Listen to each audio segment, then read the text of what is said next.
Bonjour, nous sommes Louis-Charles. Et Simon.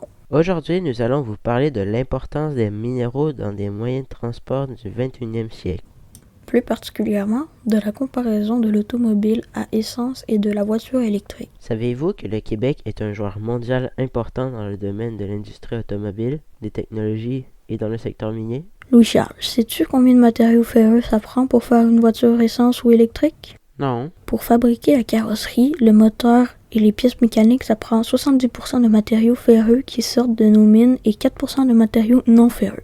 Mais quel genre de minéraux ferreux sont utilisés pour faire une voiture? Il y a principalement du fer, des alliages d'acier comme du fer avec de l'aluminium, du vanadium ou du carbone. Et pourquoi ces minéraux ferreux sont encore utilisés de nos jours? Ces minéraux ferreux sont encore utilisés parce qu'ils ont d'excellentes propriétés comme la force, la densité, la résistance, la ductilité, la dilatation thermique et bien d'autres.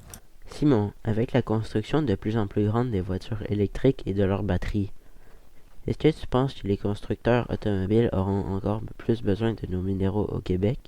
Oh que oui. Dans les prochaines années, l'Agence internationale de l'énergie prévoit qu'en 2030, 120 millions de ces voitures seront sur nos routes. La fabrication des voitures électriques utilise encore plus de sortes de minéraux que les automobiles à essence.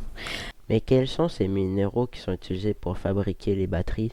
Les batteries des voitures électriques sont principalement composées d'une cathode qui est positive et d'une anode qui est le négatif, et aussi d'électrolytes. Oui, mais Simon, ça ne dit pas plus quels sont les minéraux qui sont utilisés. Pour fabriquer la batterie, ça prend grosso modo du nickel, du cobalt, de l'aluminium, du lithium, du graphite, du cuivre et d'autres petits trucs. Comment le secteur minier arrive-t-il à exploiter autant de sortes de minéraux et en si grande quantité pour répondre aux besoins des constructeurs automobiles? Le secteur minier a fait des pas de géant dans les innovations technologiques depuis les dernières années et encore plus aujourd'hui. Quel genre d'innovations technologiques retrouve-t-on maintenant dans les mines qui permettent une plus grande productivité, de meilleures mesures de sécurité aux mineurs et un plus grand respect de l'environnement?